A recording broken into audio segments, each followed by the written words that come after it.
artistas, hay 3 frases que cambiaron mi forma de dibujar. Son esenciales y las llevo conmigo todos los días. Puedes cambiar tu forma de dibujar radicalmente si sigues estos 3 consejos. 1.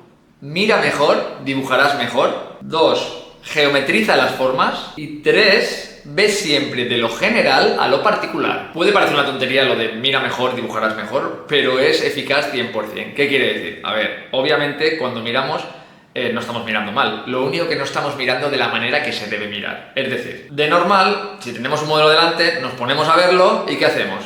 Empezamos a dibujar rápidamente y podemos tirarnos delante del papel minutos y dejar de ver lo que tenemos delante. ¿Qué ocurre con esto? Pues que tu cabeza empieza a trabajar, pero no estás dibujando el objeto 100% real que tienes delante, porque estás trabajando más con el subconsciente y de tu memoria preconcebida, del objeto que estás dibujando. Un profesor de la universidad una vez me dijo muy sabiamente: por cada minuto que dibujemos en el papel, debemos tirar 2 minutos mirando y remirando el objeto que estamos dibujando. Lo que no podemos hacer es liarnos a dibujar directamente de memoria.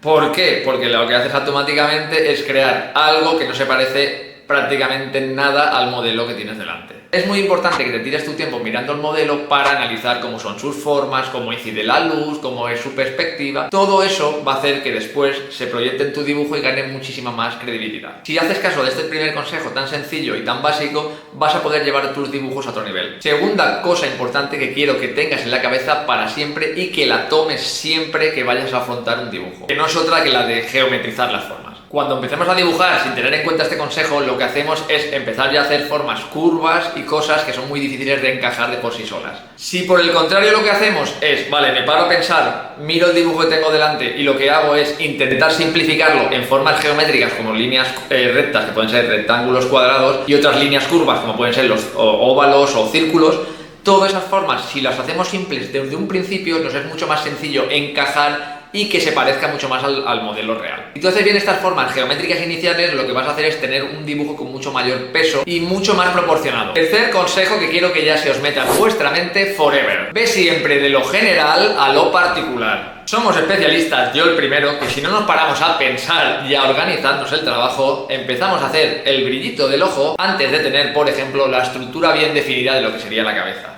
Eso es una cosa generalizada. ¿Qué quiero decir con esto? Tú lo que no puedes hacer es hacer la casa por el tejado. Suena muy simple, muy básico y lo habéis oído 7 millones de veces, pero es que es así. Ya no en esto, en 1000 millones de cosas. Con esto quiero decir que para empezar un dibujo lo primero que tengo que hacer es, como hemos dicho antes, tener las formas y estructuras principales. Después, cuando yo tengo las formas geométricas dadas, lo que voy haciendo ya es redondear bien todo. Y por último, las líneas más finas, sombreados y detalles como brillos. Bueno, y no hace falta que diga una y otra vez, y lo volveré a decir las veces que haga falta, que esto, aparte de poder tener un don, lo que tienes que hacer es practicar, practicar y practicar. Si no practicas, no eres nadie. Muchos de vosotros estos consejos ya lo tenéis de manera intrínseca y otros os vendrán de nuevas.